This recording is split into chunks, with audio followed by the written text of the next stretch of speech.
Welcome to Val di Sole, Italy. My name is Ben Cathro and this is CATHROVISION, the show bringing you all the technical behind the scenes. Bollocks. Let's see if I can get my line right this time. So it's welcome to Val di Sole, Italy. Welcome to Val di Sole, Italy. My name is Ben Cathro and this is CATHROVISION. It's the show bringing you all the behind the scenes and technical insight from the 2018 World Cup Series. I'm in the town of Mestriago in the Valley of the Sun for the fourth round of the 2018 UCI Mountain Bike World Cup. The track starts up at 4,485 foot and descends all the way down to 2,688 foot. That is a total elevation change of 1,797 feet.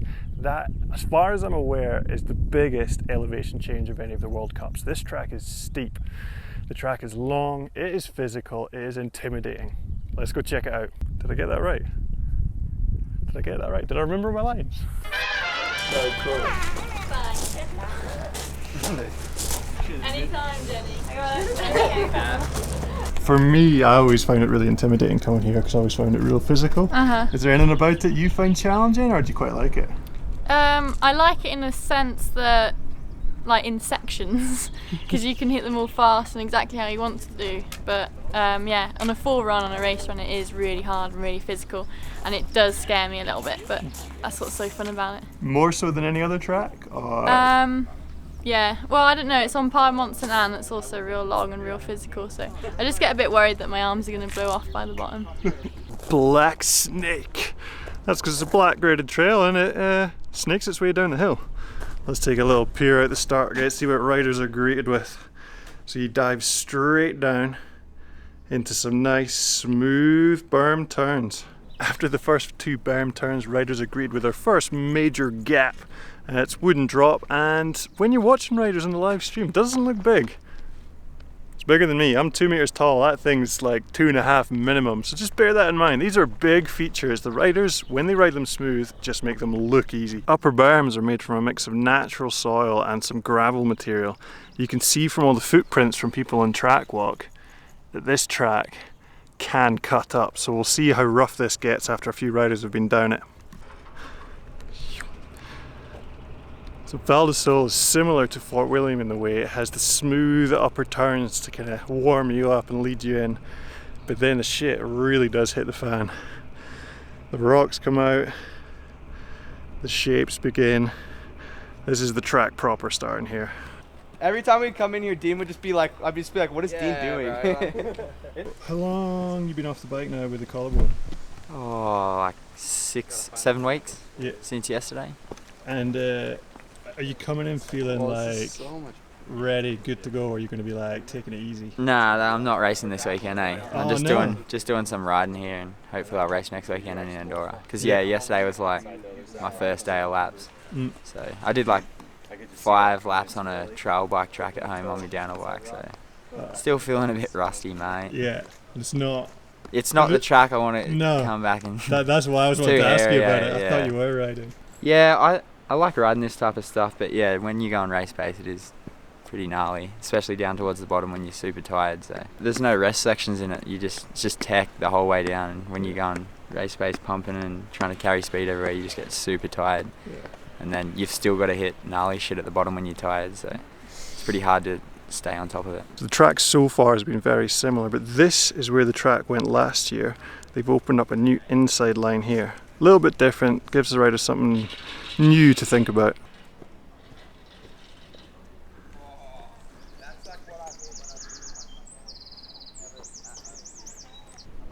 Hombre, y si llueve por si acaso en el exterior.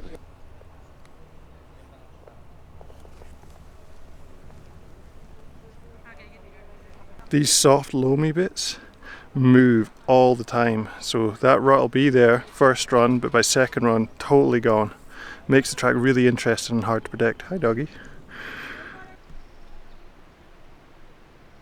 One of my favourite bits of track, the stump field. It's got lots of lines, it's super rough, it's way steeper than it looks, and it's a really interesting bit. You can look forward to more footage from here later. So this whole section is littered with steps like this, and you can see, thanks to my beautiful assistant here, that the takeoff's like level, almost with the nipples. I mean, that is a decent sized step for your average rider, but this section is littered with loads of them. There's one there, there's one there, there's one there. You're having to tackle these drops while riding down a 45-degree slope. That's a vicious section. Don't you agree? Oh yeah.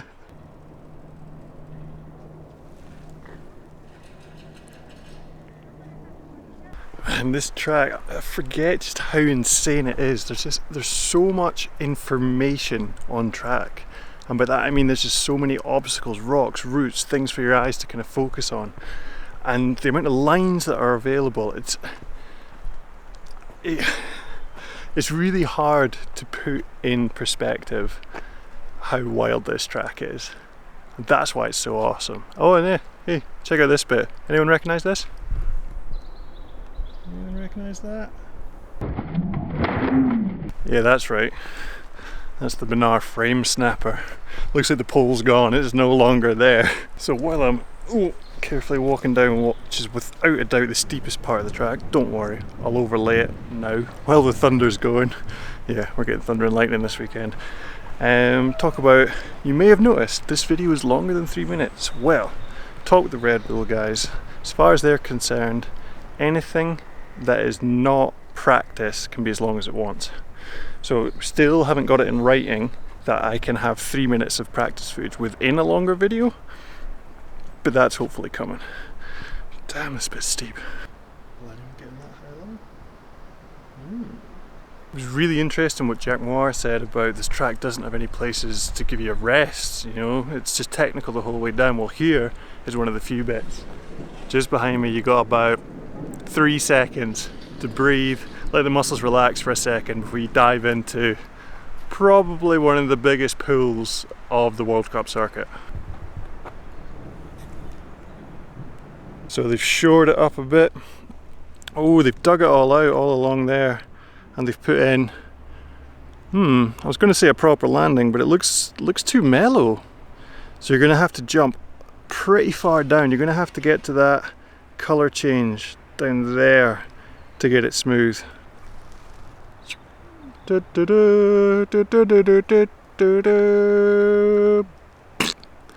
there. So after negotiating the smooth bermy upper turns, then the steeper, loamy, rooty, multi-line choice bits, then the rocky, gnarly bits, then the stump field, lightning still going, then the stump field with all the big steps, then the next rocky bit with the Benar pole snapper, you finally get to the lower section. And thankfully, it's still gnarly, it's well steep, and it's even rougher because it's had a year to get chewed up. Let's look at this bit.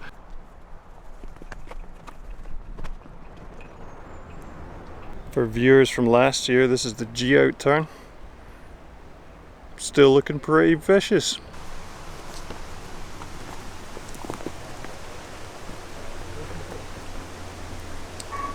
By the time you get to this bit, you are tired and you've still got to hold on. You still got to do loads of braking, still got to work the bike through all the shapes.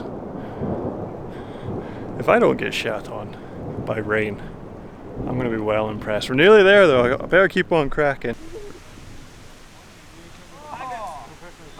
We found track change number 3. There was that inside line at the top, there was a small deviation in the rock garden, and this berm is new.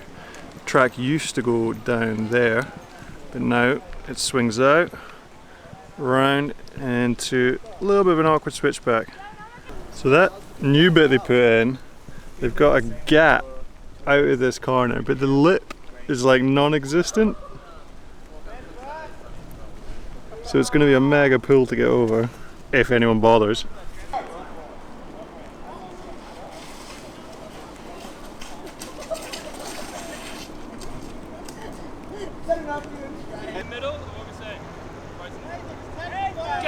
Get in the middle, Tate. Definitely doesn't look cat if people are throwing up gang signs. So you come out into the open, big fly off, monster berm. But I'm good. Anyone else remember when they used to tape it so riders could inside it?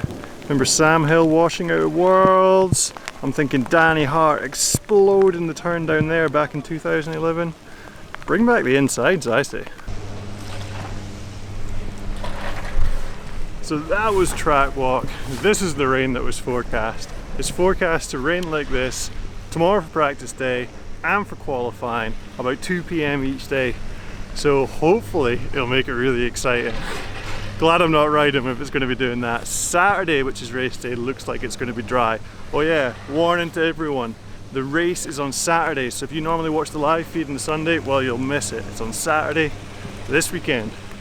So, ooh, that was close. Had a bit of a camera issue there. It cut out because of the rain, and it's actually about 4 hours later. I've been editing the video, and camera's dried out, and it is working, thank God.